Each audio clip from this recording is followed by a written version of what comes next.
أعوذ بالله من الشيطان الرجيم بسم الله الرحمن الرحيم لإيلاف قريش إيلافهم رحلة الشتاء والصيف فليعبدوا رب هذا البيت الذي أطعمهم من جوع وآمنهم من خوف صدق الله العظيم.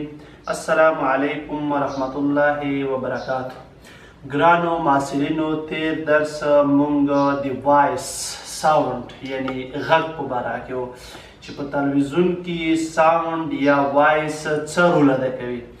نننی درس لکه تلویزیون کې د غږ ترڅنګ تصویر هم ډېر مهم وي، نو غږ یا صوت نه تیر درس کې مونږ غږېدلی یو په صوت وایس ساوند، او نننی درس مونږ بیا د تصویر په باره کې د پیکچر چې نن درس به مونږ په تصویر نه غږېږو.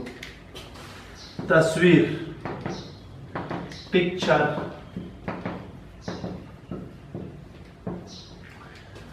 غږ نه خبرې وشوې. د تلویزیون یو تعریف دا شی و چې تلویزیون هغه وسیلات دو چې د غږ ترڅنګ تصویر هم انتقالوي. نو په غږ نه تیر کې موږ بحثونه وکړل او ډولونه مو وڅېړل د هغې رول مو په تلویزیون کې، او همدارنګه د بشري صوت یا د بشري غږ ډولونه مونږ وویل. نن مونږ ورځو تصویر ته.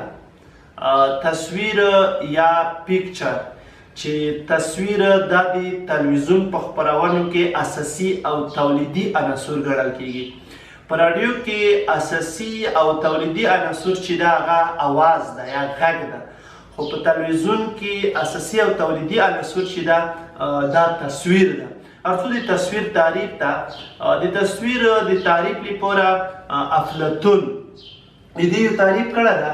افلاطون یایي د تصویر دا ډېر مخکې د تصویر لپاره د تعریف کړی ده. افلاطون تعریف د تصویر لپاره دا شی کړی ده چې اولین سیوری، اولین سیره، سیوری شیډو چې ورته وایي، اولین سیوری او له هغې نه وروسته کومې روښنایي چر پیدا کیږي، که هغه د اوبو پر مخ وي یا نیمه روښانه شیانو پر مخ وي یا په صفا اولو جسمونو نه چې دا روښنایي پیدا شي، دې ته تصویر ویل کیږي. د افلاطون تعریف سره کړی ده اولین سیوری او د هغې نه وروسته را پیدا کېدونکې روښنایي چې د اوبو پر مخ یا نیمه روښانه شیانو پر مخ یا صفا هوارو جسمونو پر مخ وځلېږي، هغې ته چې لګېږي هغې ته تصویر لګېږي. دا د افلاطون تعریف و. د تصویر یو بل تعریف دا شی ده چې د اجسامو او د شیانو د لیدلو وړ څېره، د شیانو او د اجسامو، د شیانو یا د اجسامو د لیدلو وړ څېره چې هغه په عدسیو، هندارو او نورو شیانو باندې جوړه شي، دې ته چې لګېږي دې ته تصویر لګېږي. لکه وینې ته سړی چې ودرېږي په وینا کې د ده شکل څېره چې ښکاره شي هغه یې تصویر نه عبارت دی. نو تصویر لپاره دوه تعریفه شولې. د افلاطون تعریف شولو چې اولین چې سیوری رامنځته شي، هغې نه بعد د روښنایي چر پیدا شي. روښنایي په څه شي ځلېږي؟ هغه په یوه سطحه نه، سطحه یا صفا وي یا هواره وي یا کیدای شي نیمه روښانه وي یا کومه سطحه نه چې د روښنایي پیدا کېږي. نو هماغه روښنایي چې په دا سطحه پیدا شي هغې ته تصویر لګېږي. دا د افلاطون تعریف و. بل تعریف یې دا شولو چې هغه د جسمونو د لیدلو هغه وړ څېره چې هغه یا په عدسیو کې رامنځته کېږي یا په هندارو کې چې رامنځته کېږي، دې ته چې لګېږي دې ته تصویر لګېږي. تصویر دا په خپله د ډېرو زیاتو نقطو لرونکی دی.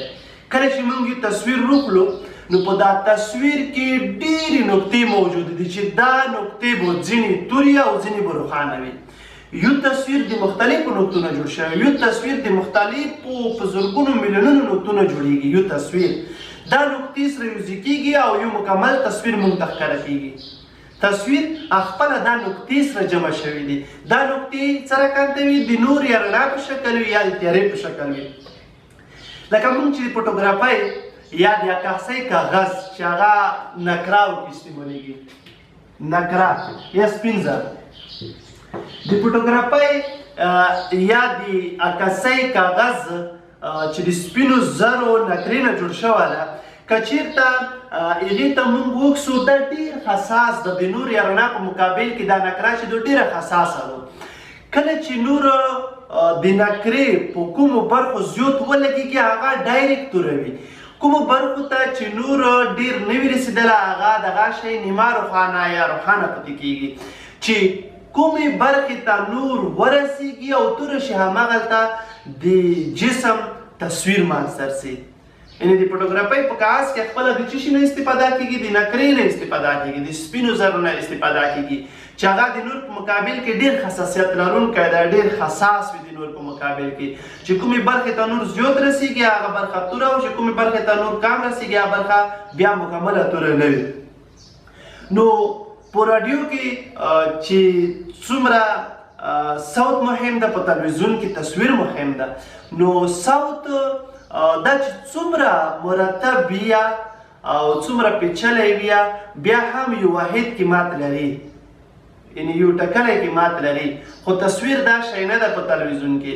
تصویر چې څومره ساده وي بیا هم د مختلفو قیمتونو لرونکی وي. ویلې ځکه چې مخکې موږ وویل چې تصویر د ډېرو نقطونو جوړ شوی وي. همدغه وجه ده چې یو تصویر بل تصویر ته څه کوي؟ فرق کوي. یو تصویر موږ د بل تصویر نه جدا کولی شو. دلته متوجه شئ صوت ته. صوت موږ وایو چې دا د تلویزیون تولیدي او اساسي عنصر ده. تعریف مو ته وکړلو چې د جسمونو لیدلو وړ څیره چې که په هندارو کې رامنځته شي یا داسې کې هغې ته صوت ویله کېږي. افلاطون یې چې اولین سیوری هغې نه بعد کومه روشنایي چې په یوه سطحه وځلېږي دې ته صوت دې ته هغې ویله کېږي، تصویر ویله کېږي. نو تصویر چې ده دا خپله د نقطو مجموعه ده، یعنې د زیاتو نقطو د ترکیب نه منځته تصویر رسي.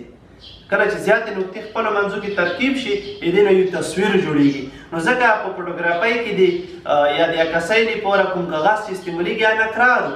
د دې وجې نه دا نقره انتخاب شوې ده چې دا د نور په مقابل کې ډېره حساسه ده او نور چې کله کومې نقطې ته رسېږي ډایرکټ همغه برخه توریږي. او بل مو د صوت سره دا توپیر وکړلو چې صوت چې ده دا د یو واحد قیمت لرونکی وي او تصویر چې ده دا د مختلفو قیمتونو لرونکی چې وجه هم د همدغه نقاطو درلودل دي چې تصویر په خپل جوړښت کې لري. دا د صوت پیژندګلوي. هر څو د تصویر پیژندګلوي. اوس لکه موږ په راډیو کې چې صوت یایو هغې لپاره غوږ ته ضرورت ده، یعنې صوت یا غږ اورېدل د دې وسیله چې د اورېدلو وسیله هغه الله جل جلاله په انسان کې غوږ پیدا کړی دی چې د غوږ په ذریعه به څه اوري؟ صوتونه یا غږونه به اوري. خو تصویر د لیدلو لپاره الله جل جلاله د انسان په بدن کې بیا بله وسیله پیدا کړې ده چې هغه سترګه ده. یعنې د سترګې په ذریعه موږ تاسې تصویرونه لیدلی شو. اوس تر څو لږ په سترګه مې رانوچوو چې سترګه څه وي؟ آی. سترګه یا آی دا 15 سانتي متره محرکي فاصله لري او 2 سانتي متره قطر لري. د انسان سترګه دا 15 سانتي متره محرکي فاصله لري او 2 سانتي متره دا یې د دې انسان سترګې قطر ده. قطر خپله هغې برخې ته ویله کېږي چې د سترګه په 2 برخو ویشي. د سترګې غشا دا سپین رنګ لري. د سترګې کومه دا سپین رنګه برخه چې برېښي دې ته د سترګې غشا ویله کېږي چې همدغه غشا یې د صلیبیې په نوم یادېږي. چې په نوم یادېږي؟ صلیبیې. د صلیبیې نه وروسته بیا یوه بله پرده وجود لري. یعنې د صلیبیې نه وروسته بیا څه موجود ده؟ پرده، چې هغې پردې ته بیا کرانیا ویله کېږي. کرانیا. د صلیبیې نه وروسته یوه بله پرده موجوده ده چې هغې ته څه ویله کېږي؟ کرانیا. د کرانې نه وروسته بیا یوه مایع موجوده ده. چې موجود ده؟ مایع، چې هغې ته بیا زلالیه ویله کېږي. چې ورته ویله کېږي؟ زلالیه. یعنې سترګې جوړښت نه بحث کوو. سترګه موږ وایو چې 15 سانتي متره محرکي فاصله 2 سانتي متره قطر لري. دا کومه سپینه غشا چې د سترګې برېښي دې ته صلیبیه ویله کېږي. د صلیبیې نه وروسته یوه پرده موجوده ده چې هغې ته کرانیا ویله کېږي او د کرانې نه وروسته بیا مایع وجود لري چې هغې مایع ته بیا زلالیه ویله کېږي. د زلالیې نه وروسته بیا انابیه وجود لري. د زلالیې نه وروسته څه وجود لري؟ انابیه. یعنې دا د سترګې یوه برخه ده چې دا د زللې نه شوته قرار لري. انابیا دا بیا د سترګې هغه برخه ده چې د سترګې رنګونه لکه تورې سترګې، زیړې سترګې، خړې سترګې، براګې سترګې، یعنې د سترګو رنګونه همدغه انابې برخې پورې تړاو لري. د سترګې رنګونه چې دي د بعضو خلکو تورې وي، بعضې چې وي سرې وي، همدغه د سترګو رنګ چې ده دا په څه کې تغییر کوي؟ دا په انابیا کې. یعنې د سترګو رنګ چې ده دا په انابیا برخه پورې تړاو لري. د انابې په مرکزي برخه کې بیا یو سوری موجود ده، سوری چې هغې ته مردمک بیا موږ یایو یا کسی چې موږ تاسې پښتو کې وتایي مردمک یا کسی. یعنی د انابې په مرکزي برخه کې یو سوری موجود ده چې یو سوري ته چې یې لکېږي مردمک یې لکېږي یا کسه ورته یې لکېږي. د انابې نه وروسته چې د انابیا موږ وایو چې دا رنګونه په داسې تړاو لري د سترګې. د انابې نه وروسته بیا سترګې عدسیه موجوده ده. د سترګې چې موجوده ده عدسیه چې د جسم نه کوم نور یا نوري وړانګې چې موږ ته رسیږي نو د عدسیې په واسطه چې کېږي یعنې جمع کېږي، سره یوځای کېږي. او په عدسیه جوخته بیا یوه سریښناکه مایع وجود لري چې هغې مایع ته بیا زجاجیه یې لګېږي. چې ورته یې لګېږي زجاجیه. په داخل کې بیا د زجاجیې نه وروسته بیا په داخل کې سلبیه موجوده ده چې موجوده ده. یا موږ مخکې چې وویل چې د سترګې غشا کومه سپینه غشا چې دې ته سلبیه یې لګېږي. نو د سلبیې په داخل کې د سلبیې نه وروسته د کومه پرده چې ده سلبیه چې موږ اول سره کوي د دې نه وروسته بیا یوه بله پرده موجوده ده چې هغې ته بیا ماشیما یې لګېږي. د سلبیې نه وروسته بله پرده هغې ته چې یې لګېږي هغې ته بیا ماشیمې په نوم بله پرده موجوده ده. او دغه پسې وروستی برخه بیا چې ده هغه شبکه ده. وروستی برخه بیا چې ده شبکه چې د اجسامو تصویرونه همدلته په شبکه کې جوړېږي. د اجسامو تصویرونه چې ته جوړېږي شبکه کې. د سترګې جوړښت ته متوجه شئ ځکه تصویر اجسام چې کله موږ کسو د سترګې په واسطه یې کسو الله جل جلاله پوره سترګه خلق کړې ده. نو سترګې جوړښت موږ وغږېدلو چې دا یوه سپینه غشا لري چې ته سلبیه یې لکېږي. سلبیې نه وروسته کرنیه موجوده ده. کرنیې نه وروسته مایع ده چې زللیه ورته یایي. زللې نه وروسته انابیا ده چې سترګو رنګ په دا برخه پورې تړلی دی. د انابې په مرکزي برخه کې سوری موجود ده چې مردمک ورته یایي. دغه د سلبیې نه وروسته سترګې په داخل کې عدسیه وجود لري چې د نورو وړانګې همدې په واسطه جمع کېږي. او عدسیې نه وروسته بیا یوه بله مایع موجوده ده چې هغې ته زجاجیه یې لګېږي. او د زجاجیې نه وروسته بیا بله پرده چې ماشیما په نوم یادېږي. ماشیما پسې وروسته شبکه موجوده ده چې تصویر د اجسامو په همدغه شبکه کې تشکیلیږي. که په لاندې ډول ووایو کله چې موږ یو جسم وکسو نو د جسم نه یعنې تر هغه دا دوې خبرې تاسې باید په یاد وساتئ. تر هغه وخته پورې موږ یو جسم نشو لیدلی چې د جسم نه د نورو وړانګې موږ سترګو ته انعکاس ونه کړي. یعنې تر هغه وخته پورې موږ یو جسم نشو لیدلی تر څو چې د جسم نه د نورو وړانګې بیرته موږ سترګو ته انعکاس ونه کړي. اول نور ارسي د نوري منابع نه په جسم لګېږي. د جسم نه وروسته نوري وړانګې ارسي موږ سترګو ته انعکاس کوي. کله چې موږ سترګو ته انعکاس وکړلو همدغه نوري وړانګې دي چې د جسم تصویر دی موږ سترګو ته څه کوي؟ انتقالوي. نو کله چې نور په لاندې ډول یایو کله چې نور په یوه جسم ولګېږي او جسم نه وروسته یې موږ سترګې ته روشي په سترګه کې د مردمک یا کسي په واسطه کنټرولېږي او د هغې نه وروسته ځي بیا عدسیې ته. عدسیه کې سره جمع شي. بیا عدسیې نه وروسته شبکې ته ځي. شبکه کې تصویر جوړ شي خو معکوس هر څه سرچپه جوړېږي. شبکې تر څنګ عصبي رشتې موجودې دي چې همدغه عصبي رشتې بیا مغزو ته خبر ورکوي. کله چې مغزو ته خبر ورکړي بیرته د مغزو په واسطه هغه تصویر چې په شبکه کې محفوظ جوړ شوی ده هغه مستقیم کوي.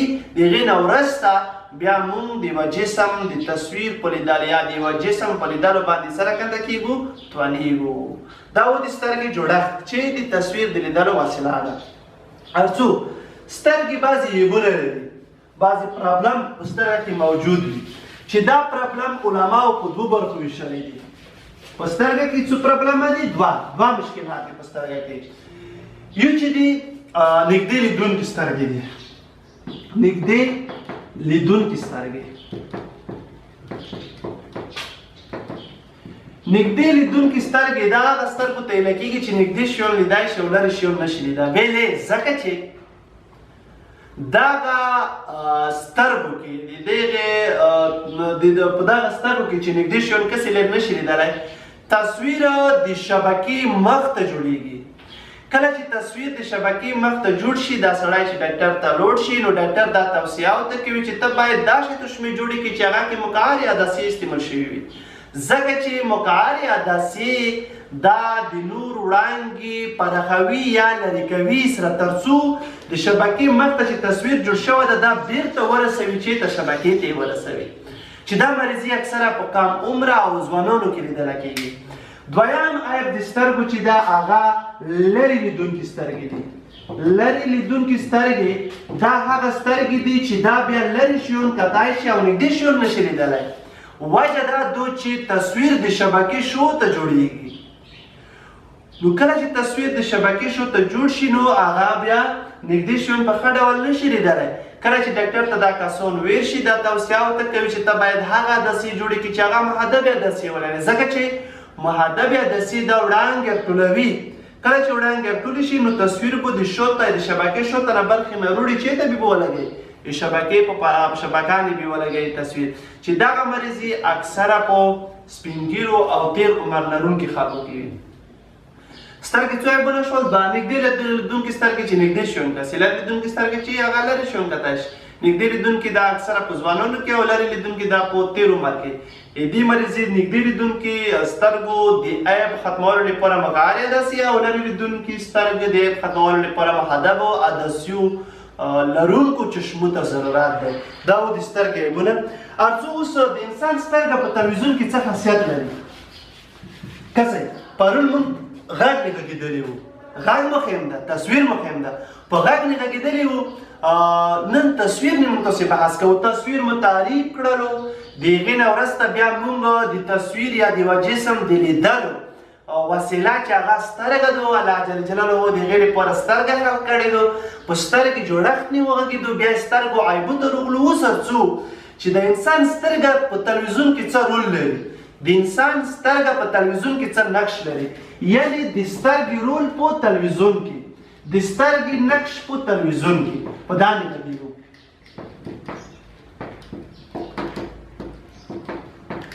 The value of eye and television، یعنې د سترګې رول په څه شي کې؟ په تلویزیون کې.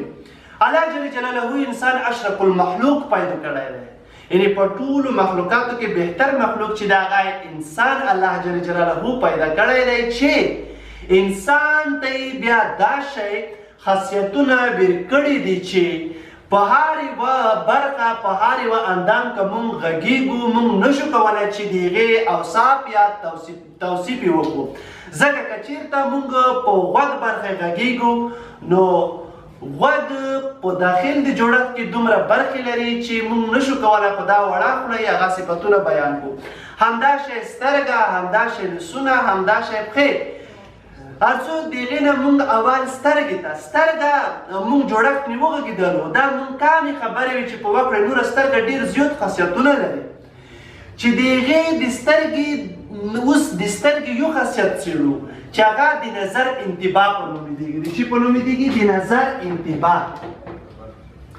د نظر انتباه دا د سترګې یو خاصیت ده. نوره په سترګه کې په میلیونونو خاصیتونه موجود دي چې هغه موږ تاسې یعنې نه قدرېږو چې هغه بیان کړو. د الله جل جلاله نظام یې ځان ته نظام ده. نو د نظر انتباه چې دا د سترګې یو اړینه خاصیت ده، په دا نه بحث کوو.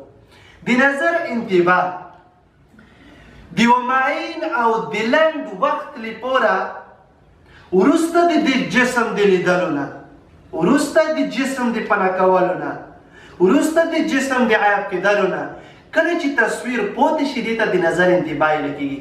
یعنې کله چې موږ یو جسم وکسو، جسم یې موږ نه پناه شي، غایب شي، خو د جسم تصویر تر یوه وخته پورې موږ په سترګه کې پوتې وي چې فرضاً په دغه ځای احمد تیر شو یا احمد د جسم تصویر په سترګه کې احمد موجود نه وي موږ نه پناه شوی وي عیب شوی وي خو د احمد د جسم تصویر هغه موږ په سترګه کې پوتې شوی وي چې همدغه د جسم تصویر پته کېدل د یوې لنډې مودې لپاره په سترګه کې دې ته د نظر انتباه ویل کېږي.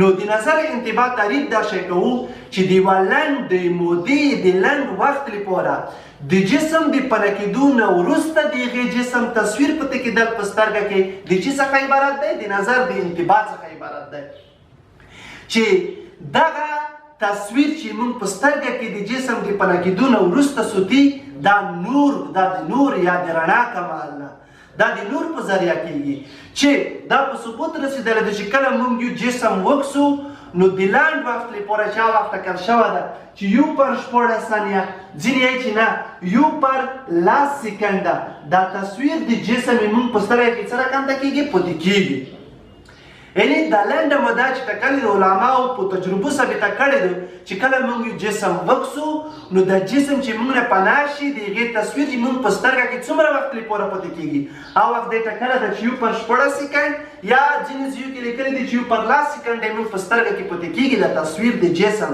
چې همدغه د نظر انتباه په نوم یادېږي.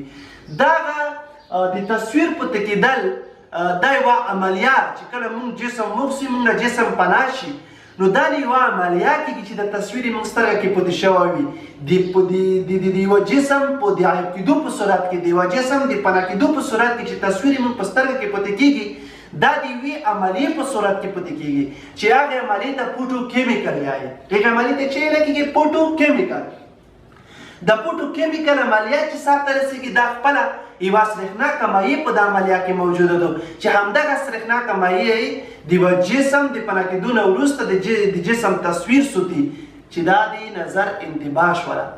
نو موږ څو د سترګې رول یا د سترګې نقش په تلویزیون کې موږ وویل چې سترګه دا ډېر خاصیتونه لري چې موږ وړه خوله په هغه نه قدرېږي چې الله جل سترګې ته کوم خاصیت ور کړي د هغه د ټوله موږ بیان کړو نه هېڅ امکان نه لري خو د هغې له جملې نه موږ یو خاصیت راوغوښتلو چې په تلویزیون کې مهم رول ادا کوي چې هغې ته د نظر انتباه ویل کېږي. نظر انتباه تعریف مو دا شی وکړلو چې د یو جسم کله چې یو جسم موږ وکسو جسم موږ نه پناه شي د لنډ وخت لپاره د جسم تصویر چې موږ په سترګه کې پوتې شي دې ته د نظر انتباه ویل کېږي چې دا لنډه موده دا لنډ وخت علماو د خپلو تجربو په اساس ثابته کړې ده چې دا به یو پر 14 سکنډ یا به یو پر 10 سکنډ وي چې دغه د تصویر پوتې کېدل د یوه جسم دا د یوې عملیې په صورت کې صورت نیسي چې هغې ته فوټو کیمیکل پروسس یا فوټو کیمیکل عملیه ویل کېږي. فوټو کیمیکل عملیه دا یوې مایع په واسطه ترسره کېږي یوه سرېښناکه مایع په واسطه چې همدغه سرېښناکه مایع د جسم تصویر سره کنده کوي د ځون سره سوتي چې کله تصویر یې ځون سره وسوتلو دې ته د نظر انتباه ویل کېږي. دا و د سترګې رول په تلویزیون کې. اوس هر څو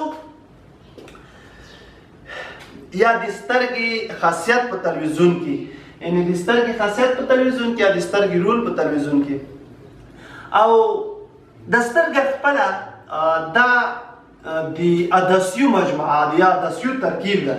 سترګې چې دا خپله د څه شي نه جوړه شوې ده دا د عدسیې نه جوړه شوې ده او عدسیه بله برخه د سترګې چې موږ مخکې بحث په وکړلو چې هغې ته قزحیه ویل کېږي په د قزحیه کې سوري موجود دي متعدد یعنې د یوه شمېر لرونکي سوري دي چې دا سوري شمېر میلیونونو ته رسېږي. قزحیه برخه دا د سترګې ده په دا کې په میلیونونو سوري موجود دي چې موجود دي سوري چې دا سوري دا خاصیت لري چې کله موږ یو جسم وکسو یا د نور په مقابل کې دا سوري کوچنی او لوی کېږي یعنې کله چې نور سترګې ته ډېر داخل شي د سوري وړه شي کله چې نور کم داخل شي د سوري سره کنده کېږي سترېږي. همدارنګه موږ بله برخه چې غشا د سترګې په جوړښت کې ویله د شفاف غشا یا پرده چې هغې ته کرانیا ویل کېږي او کرانیا دا هم د سترګې یوه برخه ده. د دې وظیفه د کرانیا دا ده چې د سترګه چې ده دا د بهرنیو صدمو یا د بهرنیو تکلیفو یا د ماش او نورو شیانو د چیچلو نه سترګه څه راکنده کېږي ژغوري. دا د چا وظیفه ده دا د سترګې په جوړښت کې کرانیا په نوم یوه برخه ده نو سترګه د بهرنیو صدمو نه همدغه کرانیا برخه سوتي او بل د کراهیې د سوریو ترمنځ د کراهیې د دغې سوریو په منځ کې یوه شبکه موجوده ده چې موجوده ده شبکه چې موږ بحث په وکړلو چې د جسم تصویر همدغه شبکه کې جوړیږي چې دا شبکه چې دا میلیونونه انساج لري د شبکه په دا کې میلیونونه انساج موجود دي په میلیونو انساج دا شبکه کې موجود دي د شبکه چې جوړه شوې ده دا د انساجو نه جوړه شوې ده چې په سترګه کې د دغو انساجو شمېر میلیونو ته رسیږي نو دغه انساج چې دي علماو په دوو برخو ویشلي دي یا د انساج چې دي دا په خپله په دوه ډوله دي یوه ته ویل کېږي عمودي انساج بل ته ویل کېږي مخروطي انساج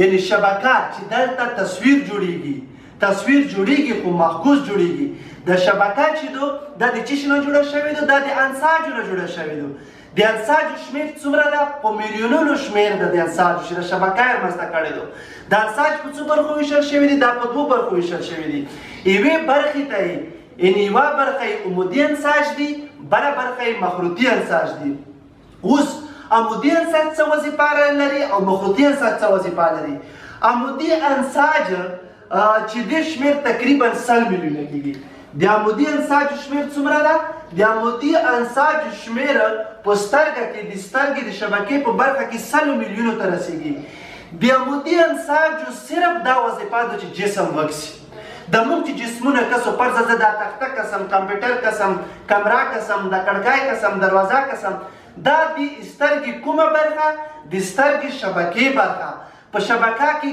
چې کوم انساج عمودي انساج دا وظیفه سرته رسوي یعنی د شیانو لیدلو وظیفه چې دا د عمودي انساجو ده ارڅو مخروطي انساجو ته مخروطي انساجو شمېر په سترګه کې 5.5 میلیونه دی د مخروطي انساجو شمېر څومره دی 5.5 میلیونه دی خو د مخروطي انساجو وظیفه څه ده د مخروطي انساجو وظیفه د رنګونو تشخیص کول دي د مخروطي انساجو وظیفه د رنګونو پیژندل دي یعنی زه چې کله دا تخته کسم دا د عمودي انساجو په واسطه مو ولیدله خو د تختې چې د سپین رنګ لري شنه لیکل په شوي دي دا رنګونه د کوم چی په واسطه مو تشخیص کړل دا د مخروطي انساجو په واسطه دا مارکر ده مارکر مو سترګې کوم انساجو په واسطه ولیدل عمودي انساجو په واسطه اوس د مارکر چې د دې په برخه شنه رنګ لري دې په برخه چې د سپینه دا د کوم انساجو په واسطه مو کړو دا د مخروطي انساجو په واسطه کړو د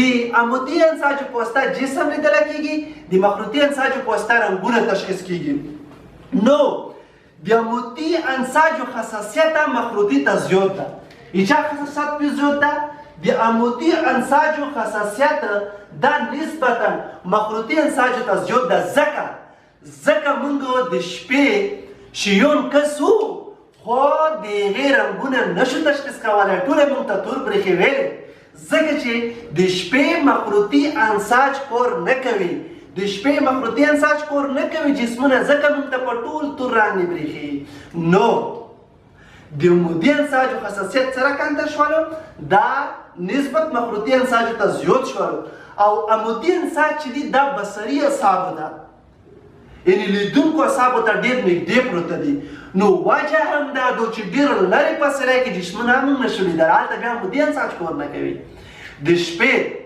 مخروطي انساج کار نه کوي ځکه موږ ته ټول شیان تور برېښي ځکه مخروطي انساج وظیفه دا ده چې شیانو رنګ تشخیص شي نو شپې رنګ نه تشخیصېږي مخروطي انساجو کار پرېښوروي او په لرې فاصله کې بیا عمودي انساج کار نه کوي ځکه موږ لرې جسمونه نشو لیدلی نو دا د سترګې ځینې برخې چې موږ رڼا پوچوله دې ته بیا متوجه شئ دا مهمه برخه د کله چې موږ جسم مقصود جسم پناه شي د جسم تصویر په سترګه کې یوه وخت لپاره پاتې کېږي چې دې ته د نظر انتباه یې کېږي دا وخت څومره ده یو پر 14 سکنډ یا یو پر 10 سکنډ او بل موږ وویل چې د سترګې شبکې برخه چې همدلته تصویر جوړېږي همدلته تصویر تشکیلېږي دا په میلیونونه انساج لري انساج په څو برخو ویشتل شول په دوو برخو یوه ته عمودي انساج ویل کېږي او بل ته مخروطي انساج ویل کېږي عمودي انساجو شمېر 100 میلیونه دی د مخروطي انساجو شمېر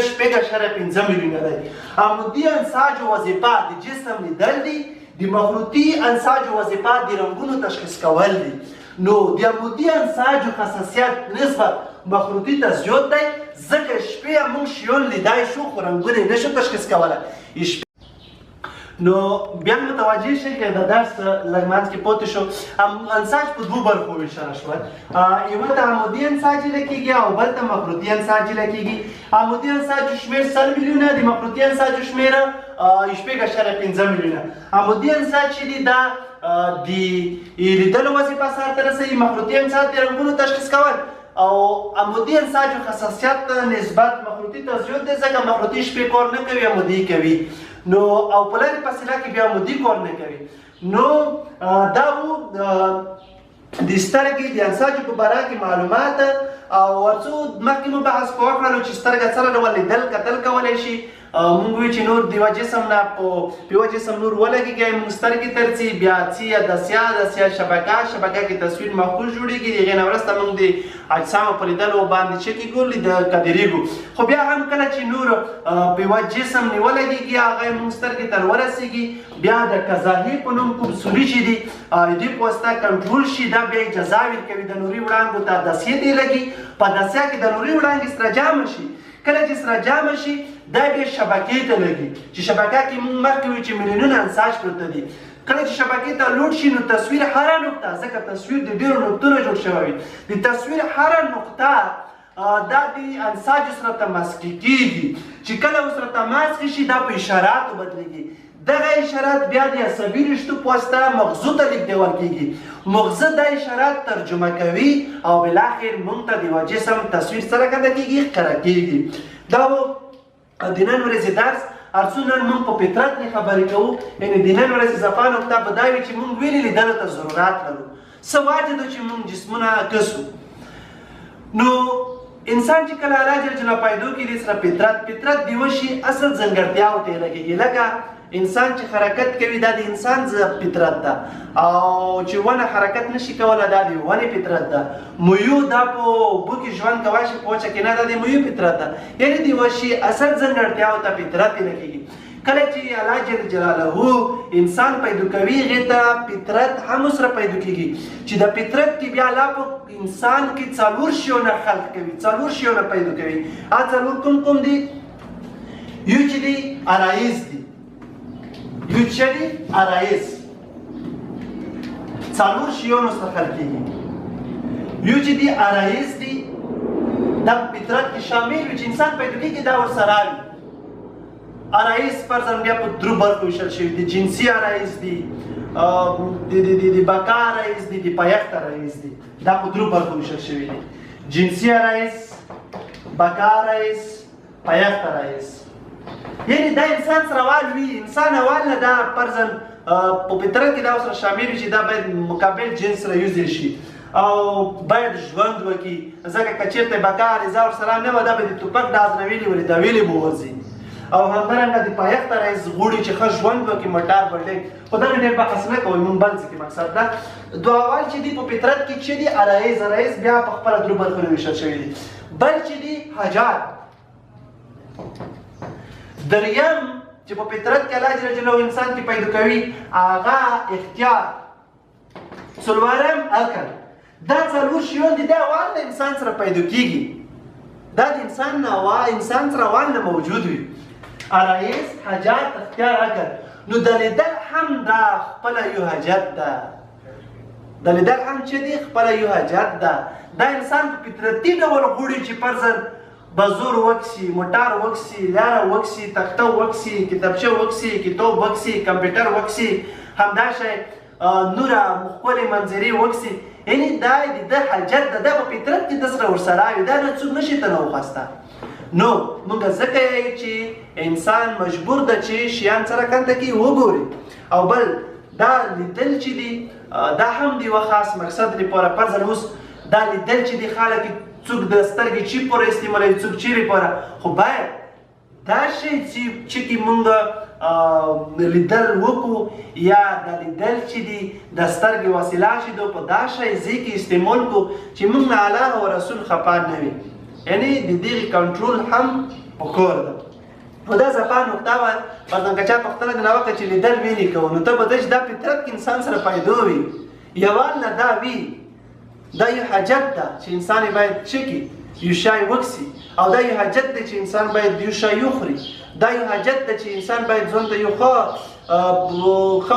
اوبه وڅښي او ښه شی وخوري یعنې دا حاجتونه دي دا لیدل هم یو حاجت ده چې موږ تاسې باید دغه څه وکړو شیان وکسو خو دا کتل دا باید په سمه لار وي یعنی چې رسول او دی الله پاک خبرون نو کرمنځ کې دا شیان وکسو چې نن سبا وخت موږ اکثره ځوانان دغه د لیدلو الله پاک دا ښکلې تحفه چې انسان ته ورکړې ده په ډېره بې ځایه ځایو کې مصرفوي او د نن ورځې پوښتنه به دا وي چې موږ ووایو چې کله جسم موږ نه پناه شه تصویر د یو وخت لپاره پاتې کېږي چې هغه عملیات ته پوټي کیمیکل عملیات کوي دا تاسې نن ورځ پوښتنه ده د پوټي کیمیکل عملیات څه ډول منځته رسي دا به تاسې د نن ورځې پوښتنه وي چې د پوټو کیمیکل عملیات څه ډول منځته راځي وما علینا الا البلاغ